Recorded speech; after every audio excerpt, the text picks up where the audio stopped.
Letter from a Far-Off Country is the latest film by Suneil Sanzgiri, a New York-based Indian-American artist and filmmaker. At IFFR in 2020, he presented At Home But Not at Home, the first film in a series of works that address ancestral memory, diaspora, history, decoloniality, and cross-continental solidarity. Letter from a Far-Off Country, the second in this series, has its international premiere at the festival. Jemma Desai is a London-based writer and researcher. In 2020, she published her research, This Work Isn't for Us, based on her first-hand experience of institutional racism working in film organizations.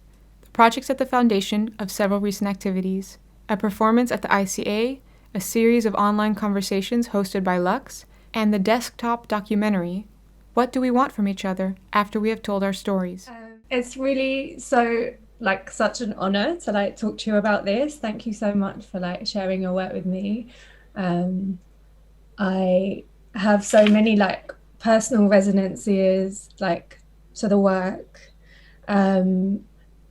but I also just really appreciated just how, I don't know, I think that when we watch work like this, it's often described as personal work, which of course this work is personal, but it's so incredibly deeply researched as well. And I know it's part of a series that's ongoing, and it's part of some questions that you are holding for yourself that are really important to your lived existence as well, not just your artistic career. And I don't know, I really felt that in that work. And I kind of want to start there, really. I want to think about that kind of division between when we make work which is situated in these diaspora stories, and often we are being programmed or written about by in these quite white supremacist frames, actually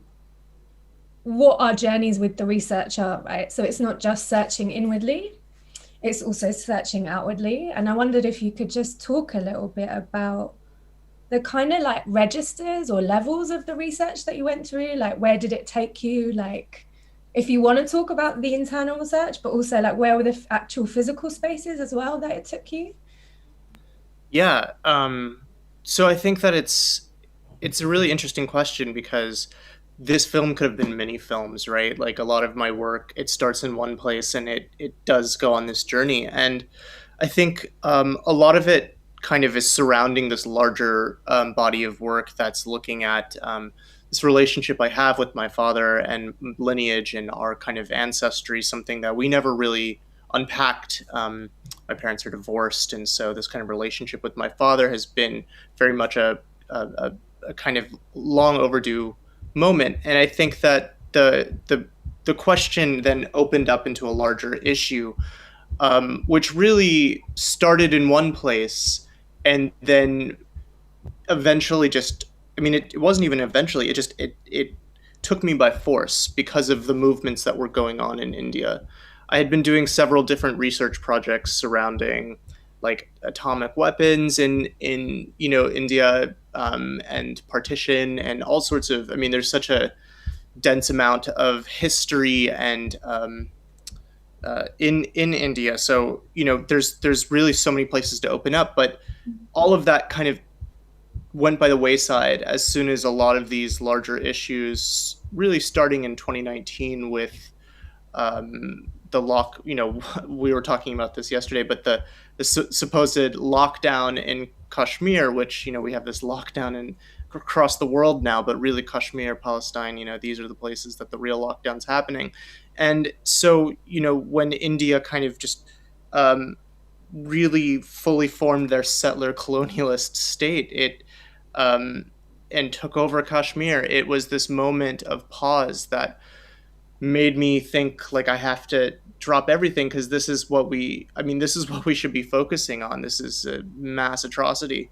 And it coincided several months later with the Citizenship Amendment Act and the movements that sprung up in relationship to that, and the police brutality that had been committed at students against the Jamia Millia Islamia University. And so when these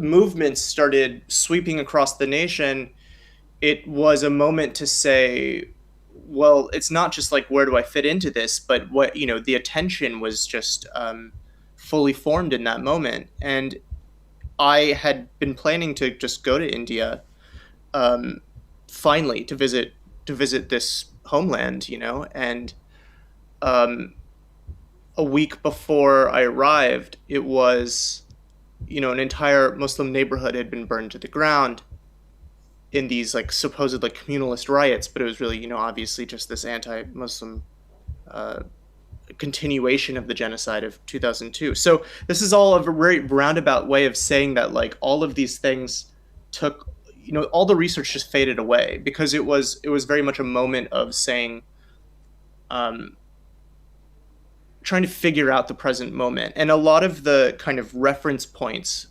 really came about through activist circles, being involved with different activists, listening to different activists, hearing these different chants and slogans and reference points, and using that as a point of departure because things like the chant of Halabol, which means raise your voice, was based upon this play by Safdar Hashmi, also called Halabol. And Safdar Hashmi then takes, kind of becomes this character in the film because of this question of birth. Like when one enters the world, what world do they enter into? And when I found out that Safdar Hashmi was murdered a month before I was born, it gave me just so much, once again, so much pause to reflect on like what was the world like before and what is the world like now.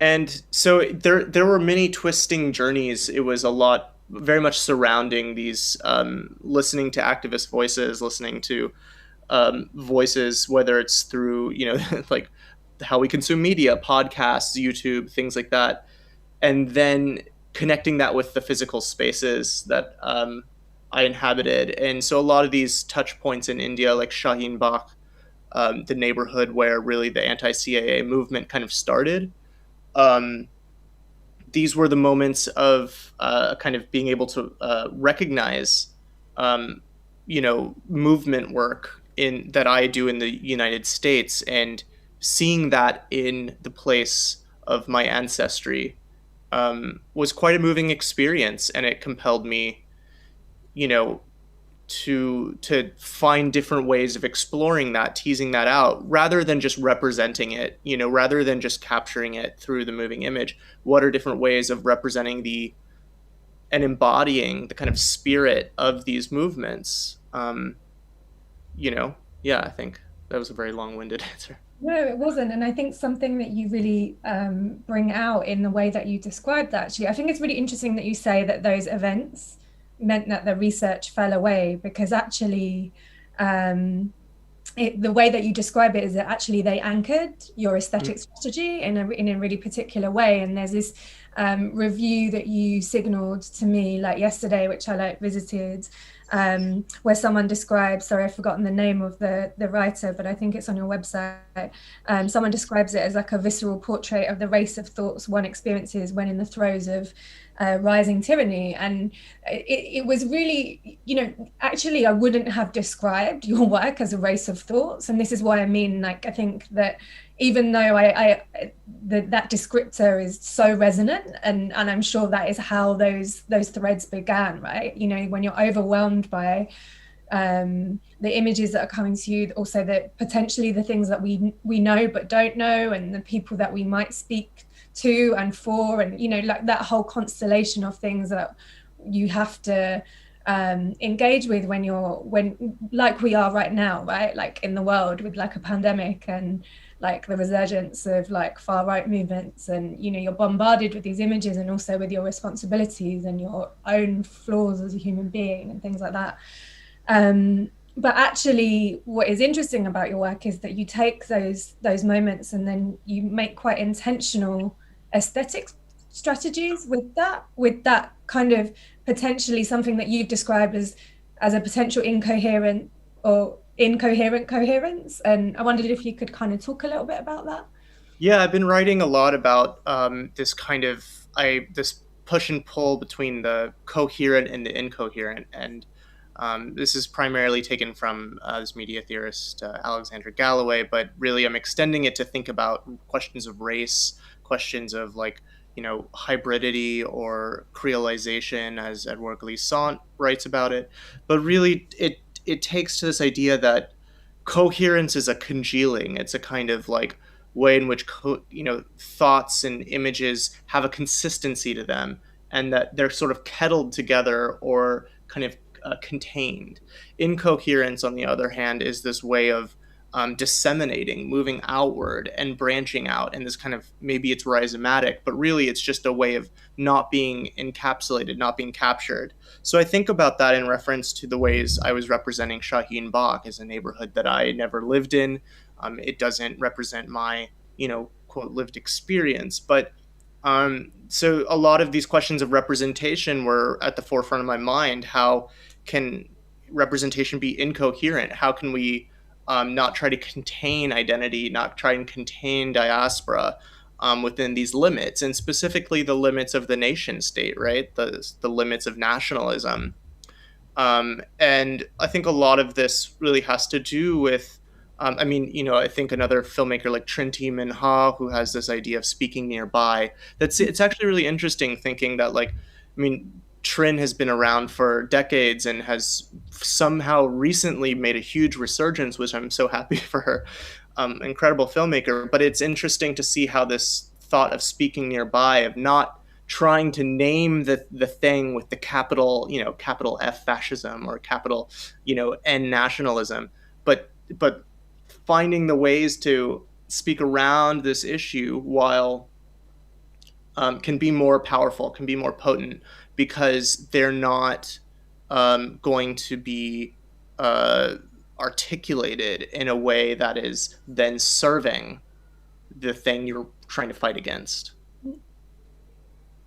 Yeah, I think the idea of speaking nearby is something that like really resonates with the way that you use voices and the way that you use address as well. And I think actually, this idea of speaking nearby is also kind of a reparative strategy, right? Because of the ways that film has like documented and spoken for and spoken over. And so as a filmmaker, this idea can be a reparative strategy. And I think there's something in your work, like I'm really interested in the ways that like the film attempts to repair as well, and not, I think I didn't know the stuff about your dad and what the relationship was and stuff, but I guess that in a sense that's sort of healing of like parental relationships, but also this other reparative exploration, right? Like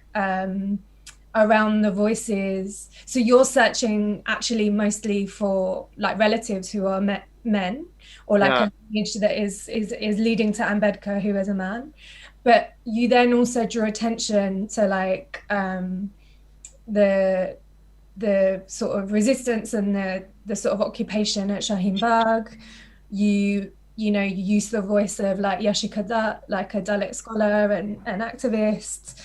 You reference it really in briefly, but notably like the hijras who are like serving food to people at Shaheen Bagh.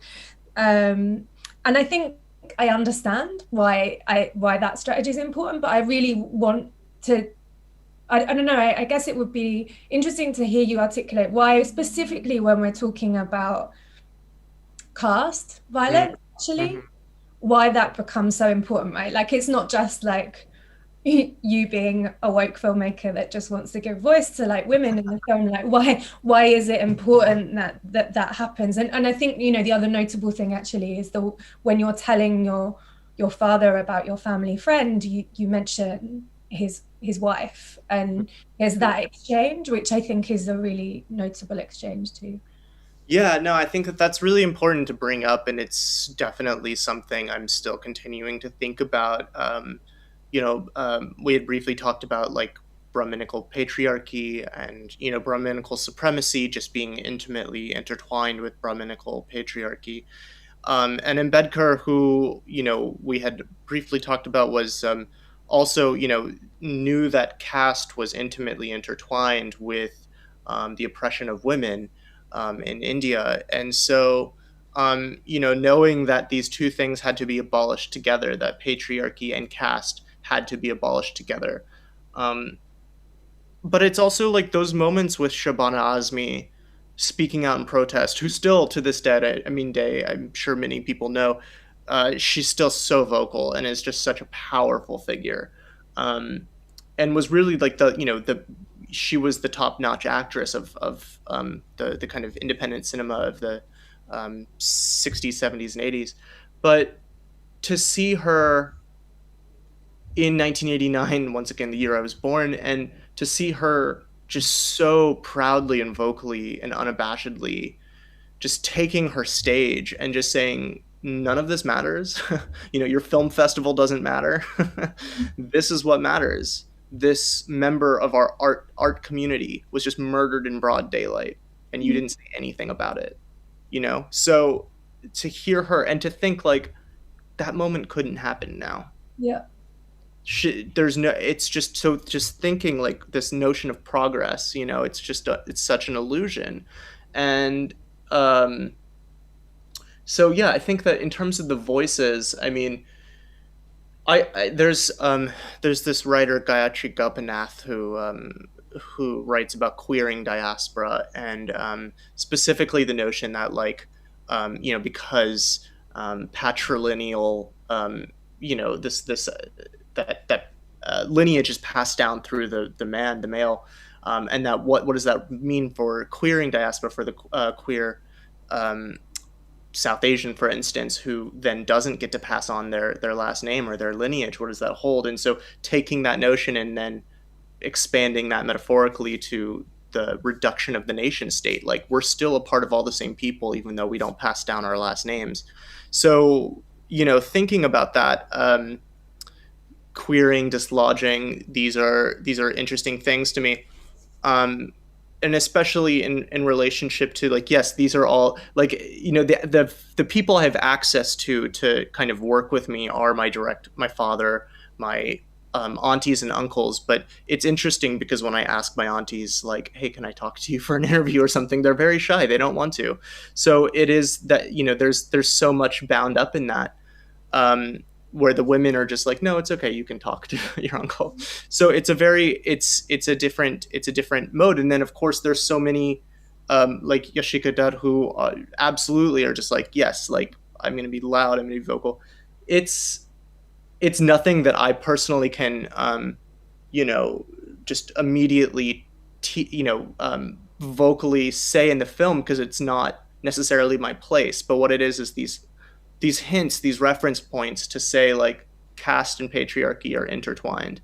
The Hijras, for instance, who were at Shaheen Bagh, it was just such a beautiful moment. I mean, Hijras are, of course, everywhere in India, and were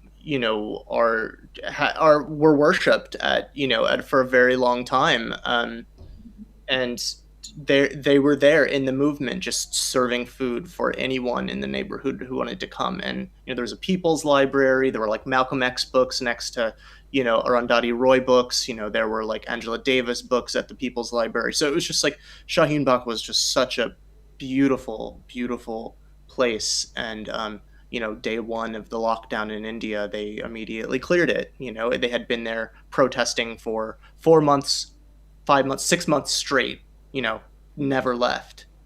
And then, of course, day one of the pandemic, it was just an excuse for the cops to come in and just clear them out. And it was a women's-led movement. Shaheen Bagh was primarily there. I was, the day I visited was International Women's Day, and I had told you about this, and it was like mothers and children, mothers and daughters together, and all the men were like, we're not going to do this. We're going to let them do this, and you can observe, but like let them do their thing. And I was like, yeah, absolutely. Like, it was a really powerful moment. Yeah, I mean, there's so much in what you said, but just going back as well to that moment in the film festival, actually, was so. I mean, I was so struck by that, piece of archive. And I think you sort of hint at that in your intertitle as well when you say a rare moment of solidarity. And I think that there's something quite interesting in like that and what you just described at the end of you talking about being at Scheinberg and seeing this evidence of extreme ongoing solidarity. And I wonder about that tension actually, because you actually saw and experienced this really and potentially are you know, carrying on a legacy, right, of ongoing solidarity. But were you particularly talking about in film? Were you particularly, you know, what were you talking about when you said that rare moment of solidarity? Yeah, I'm glad you picked up on that, and it was in reference specifically to, like I had just mentioned, the fact that I'm like, you know, when I say that this thing couldn't happen now, I'm not trying to say that it won't ever happen or anything like that, but just to think of the backlash that a woman would face, you know, in public on a stage like that in India right now, especially when a comedian just, you know, in India just was arrested. So, you know, that type of feeling was the moment where I put, okay, rare. But I think it's important to make that distinction and also to say, yeah, in the cultural sphere in India specifically, right? Because it is the film festival that is situated, you know, International Film Festival in India, Mumbai, like they're not going to be mentioning Shaheen Bagh, you know, they're not going to be mentioning the lockdown in Kashmir, they're not going to be mentioning, you know, the murder of Dalits. So it's, you know, they might invite filmmakers who do, but what does the festival have to say? You know, how is the arts, you know, and this of course this is not just specific to India, right? Like these are all, the work is intentionally, hopefully accessible to many different resonances across, you know, the globe. And I think many people can see their struggles within this work, ideally. And so, yeah, that is the rare moment, is to say, also to question, why is it rare? Like you just did. Why is it rare? Is it rare? And if I'm thinking it's rare, where else could it be that it's that it is found, and how can we transition where it is found to where it's not found? Yeah, absolutely. And I think, you know, for me, like it felt staged because it didn't feel possible. So it feels like it's like those moments of archive where you're like, wow, like, you know, I couldn't quite imagine that could exist because of what I know exactly, right, of film culture, of film festivals, of who gets to make films and have their films shown, and understanding how all those structures work. So I thought it was like a really important thing to signal, right, and an important thing for us to sit with as well when we engage with that circuit, especially internationally. I think what you're saying is really right. So in my own experiences as a programmer as well, like just thinking about how you can make that visible in your programming, it's really actually really hard, because just as white supremacy asserts itself in our film industries, caste supremacy articulates itself in all of those same ways, but it's much less written about, it's much less visible to the international ecology of you know, film consumption. And so what is your responsibility, or I'm not saying this directly to you, but for all of us, what is our responsibility as viewers, as consumers, as when we do that? So just finding that piece of archive, it feels like a really important piece to foreground, right? Within a piece of work like this that will travel in the way that it does. Yeah. I also think that, like, you know, a lot of these reference points, and I had a film that was at Rotterdam last year called At Home But Not at Home, and there were a lot more excerpts literally of film from the parallel cinema movement. You had like Mrinal Sen, and you had Ritwik Ghatak, and you had Satyajit Ray, and you had you know, all these figures, mostly men, right? But the thing is that they had that they were the ones who said, we're not going to put up with, like, specifically Ritwik Ghatak, who was just like we have to address the real pressing, not just poverty, but the ongoing effects of partition, the ongoing effects of caste and poverty and supremacy within our own culture.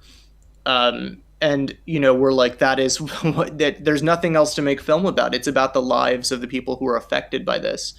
And they would like, some of them were more like left leaning, some of them were just like, no, we just want to tell stories. But so that we had the Mernal Sen excerpt from the one with Shabana Azmi in it, called The Ruins. And this was also a marker of a way to suture these different moments together, where I'm wandering through the kind of the ruins in India that were, these were the ruins of the Mughal Empire, and from like 1300. And so there's these moments of like thinking of ruin, thinking of time, thinking of like the ways in which we experience time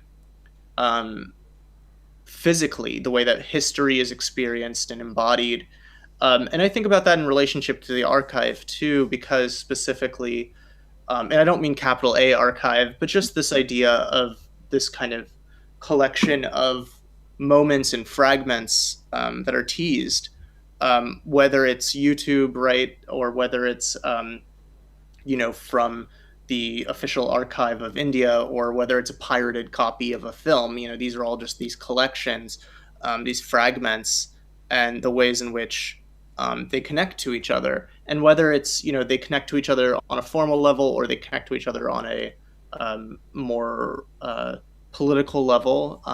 The ways I'm interested in these connections. That's how the work gets created, is not just by their proximity to one another, but by their blending, and where to the point where you can't tell what I shot versus something that I've borrowed, so that they become one. That wasn't really directly related to a question, but it was something I wanted to mention. It brings it actually connects to the sort of last thing I wanted to ask you, actually, about the last thing that you say in the film, right? Mm-hmm. And this kind of the sort of intertitle that says, how we connect, how we comprehend is up to us. Mm-hmm. And I think that there are many things layered into that that you've just spoken to, right? So how you connected all the elements that you researched, that you found, like what you decided to connect in what order you did, like whose voices you used, whose text you used, etc. But there's something else as well, which is kind of a call to arms in as well. And I wondered if you could expand a little bit about that, because you've talked a little bit when we've spoken about dislodging diaspora from nationhood, and that kind of what is in that phrase, which I'm sure you will expand on, but what you're resisting when you're making that distinction, right? And what we are connecting and what we must disconnect to, right? We're connecting. Yeah, I think that this idea of dislodging diaspora from nationhood is it's essential. I mean, it's essential work to understand that like lineage is not linear in that sense, right? That that these multiple forces over space and time, borders, these things that have disrupted or broken our connection with other people, which is, to me, that's diaspora. It's the movement of people across space and time. It's the ways in which these external forces shape how a people spread. And specifically thinking of the massive continent that is what we call India, which is really all of South Asia. That's the most heartbreaking part, with partition, with Bangladesh, Sri Lanka, all these places that this is going to sound really corny, but it is like that deep rooted love of the people and the kind of the many cultures that exist within this massive place. And I think that that's the thing, is that how we connect. This is my way of connecting. My way of connecting is recognizing the struggles that I fight for here in the United States in the struggles that exist in India. Recognizing that, like, while they are vastly different, there is a common struggle for liberation, a common struggle for freedom that is ongoing, that is a lifelong journey. And seeing that struggle and that journey everywhere that I go, in everything that I see, that is how I connect to my people. That's how I connect to my diaspora. That's how I connect to my ancestry and lineage. There's another way to do it, which is what I would think is the easy way, like just falling into this kind of same trap of like, it's not just religion either. It's not just saying like, oh, Hinduism, but it's really just kind of falling into the same thing that a lot of people who are going into some sort of culture, just like not looking at like the margins, not looking at like where the true frictions that are separated from view. So that's my way of connecting, and saying that, like, either your way of connecting with your lineage should be rooted in freedom and liberation, or your experience of my journey should be rooted in that too. But connect, like that's what it is find the root, find the radical, the root. Yeah, absolutely. I think that's like a really beautiful kind of intention to end the conversation with, for everyone to find that for themselves. And also Azadi. Azadi.